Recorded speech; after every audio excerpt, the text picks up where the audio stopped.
Hi, my name is Rebecca Joy, and I just wanted to really introduce myself. I know you've read several of my posts, but mental health is something that I'm extremely passionate about, and I want to really introduce this paper. My mother worked for the prison system, my grandmother, my grandfather, my step grandmother, literally everybody in my family has been in the prison system in some way or another working. And honestly, mental health in general is one of my passions, and I want to really talk about this paper. I chose post-incarceration syndrome because it's ridiculous.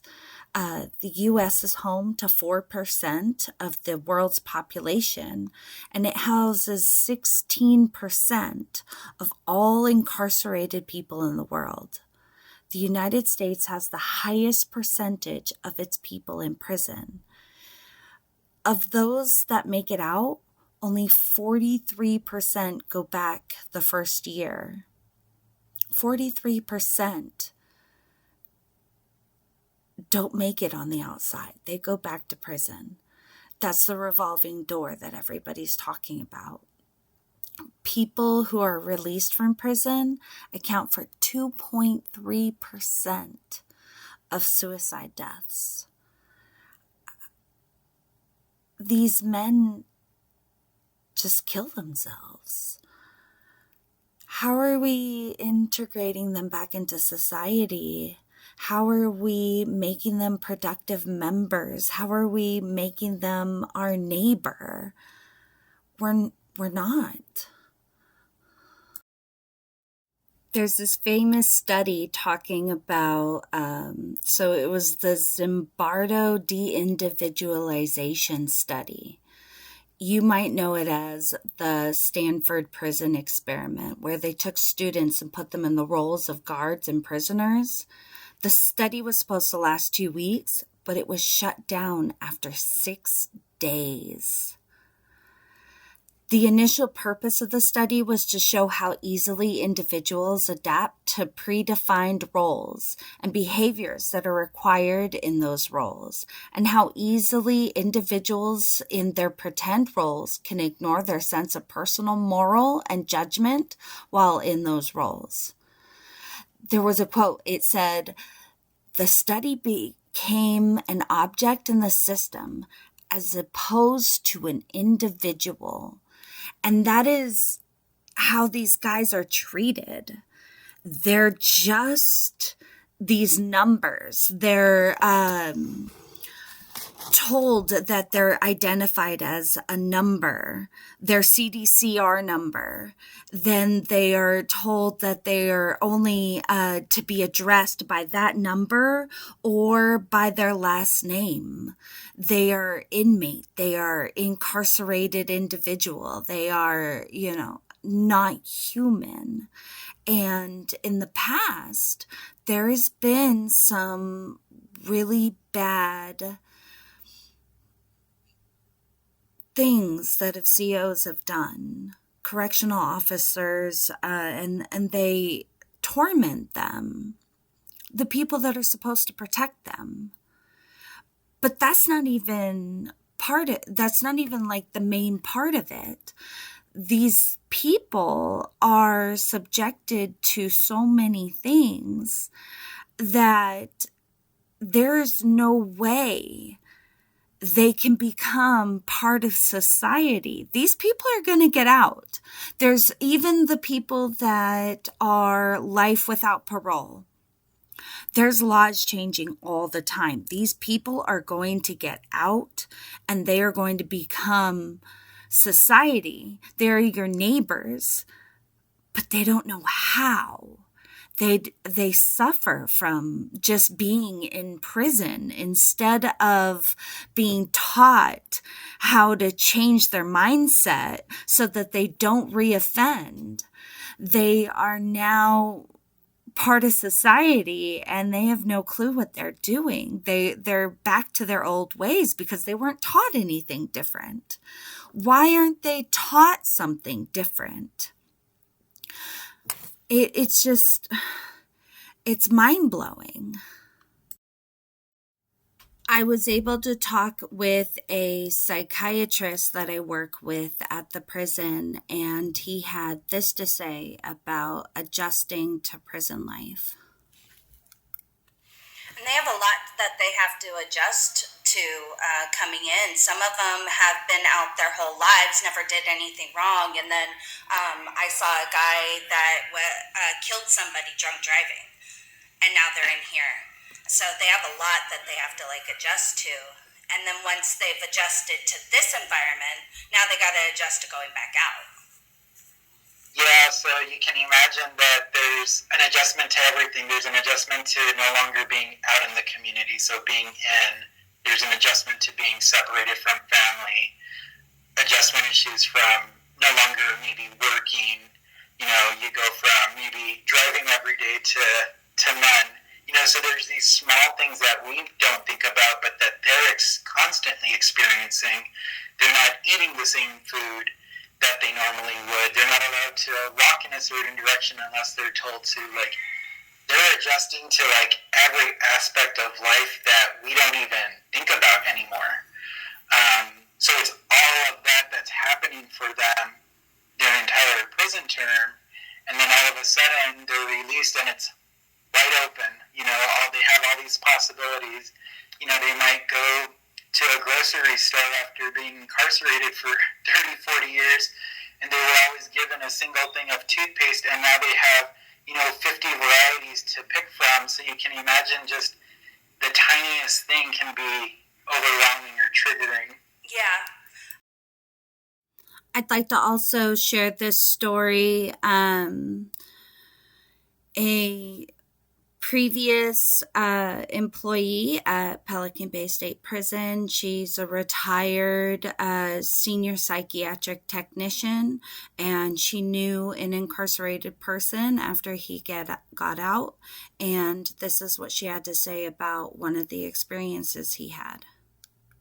A specific catalog. And so he's been online shopping before online shopping was online shopping, right? Catalog shopping, and yeah. So going into a store was a new experience. For the last time he'd been in any kind of grocery store was 1977. There were no Food for Less or Costco's. There were no big box warehouse stores. There weren't even big, chain real grocery stores back then. Do you have paper? And basically a halfway house. And there were rules he had to follow there, and he wasn't allowed to just free reign go out and about and do things. And when he did have free reign to go and run errands or go to the store, he went to the local Walgreens or CVS or, the little corner market, which are still small, little stores, no biggie. So, when I would first go visit him, and he'd have a list of things he needed, and I'd go, well, let's go to Target. Well, Target's freaking huge. Target in LA is ginormous. Once you can actually get to it, because LA isn't like our local town where you drive down this road and that big building all by itself is Target. No. LA is you drive down this narrow road with huge tall buildings, and the bottom and the basement is parking. The next 3 levels are Target, and then the next 10 levels are apartments. So it intimidated me, and yeah. Not thinking, we'd go into the store, and already, his eyes are as big as saucers, and he's holding my hand in a death grip, but we'd get into the store, and we're looking for what it is he'd want, and I'd say, well, hey, I'm going to go over here, and I'll pick up this, you go over there, do you see where it says, deodorant? And he'd go, yeah, okay, and I'd be gone before he could say don't leave me here. And it would take no time. I'd go get whatever I want, and I'd go back, and he'd be almost in the same place, just with his back against the wall, and he's looking in all directions, and he'd see me, and he'd just run over to me, and he'd hug me, and he'd say, "Oh, thank God, there you are. Please don't leave me again." And because we had that level of talking, he really was, "Please don't leave me again." He says, this is too much for me. I can't. I don't. This is really uncomfortable. And that was when he first got out. Obviously, he grew and overcame that and was able to go. He'd been the shot caller on the yard. Unfortunately, the man she's talking about overdosed. He couldn't handle not being the man he used to be, and he had a drug addiction that he got in prison, and he thought he kicked it, but had that one last dose that killed him. And unfortunately, that happens all the time. These men go to prison, get on drugs to cope with prison, and sometimes they kick it and sometimes they don't. This epidemic, these are our people. These are our people. These are the people that, they did bad things. And sometimes they were children when they did those bad things. Their brains don't even fully develop until we're 26. So imagine being in prison at 18, and then you realize your whole life is over. You're raised, basically, by other inmates, other men that are in the same boat as you, because our COs aren't doing it. They're not raising people. Our system isn't raising these children. Our other incarcerated individuals who also got there at 16 are raising these children. And then they get out, and they aren't taught the coping skills. They aren't taught how to people. And we're just expected them to not go right back to prison. So my hypothesis is that peer-to-peer groups in prison will help. Also, support groups after prison will help. And honestly, it's already proving to be true. I would love to do a study where I am sending out flyers to individuals that have done these support groups. In prison, I actually I support these groups. I run a group called Chess Club on Sundays that actually compares chess to cognitive behavioral therapy and helps with how they think and behave and how that pertains to chess. And it's so much fun and amazing, and the guys get a lot out of it. I also run Try, Truly Redefine Yourself. And they talk about how your life is a business and who you are and everything you represent is how you would run a business. And these groups are amazing. CDCR is a new thing. July 1st, 2006, proposition passed in California, Proposition 57. Offenders were given chances to earn credits towards their release and offered programs. honestly, recidivism rates have already dropped 3% since this was put in effect. The groups have been added to the California model, teach inmates how to be free from substance dependency and give them the chance to better prepare for their transition back to society. I honestly believe this is working. They're teaching us all the time about the California model and how it's going to change things. Because not only are inmates going through PTSD, our staff are going through PTSD. Our COs, our everybody are struggling because mental health deficiencies are everywhere. And this is why it's so important to do these studies so that we can help people instead of just lock them away. We're not forgetting there's a problem.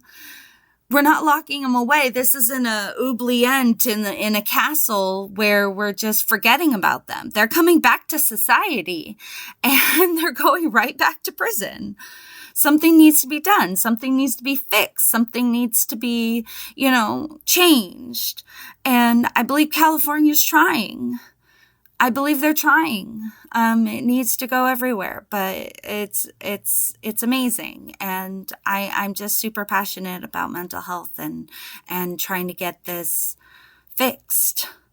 I really wanted to write my paper on this, and if anybody wants to read it, let me know. I'm really interested in reading your papers and seeing what they're about. If you want to hear more of the recordings of the interviews that I've done, let me know and I can share that as well. Hopefully this video turned out. Be the energy you wish to attract. Life is hard. It's hard for all of us. And we can't just throw these people away and forget that they exist because they're coming back. They're coming out all the time. So why not train them? Isn't that what cognitive behavioral therapy is all about? Changing the way you're thinking, your thoughts affect your actions. Let's fix this. Why is our percentage so high? Let's fix this. Thanks for everyone who watched my video. I hope you guys had a lot of fun writing your papers as much as I did. I really hope that you learned something.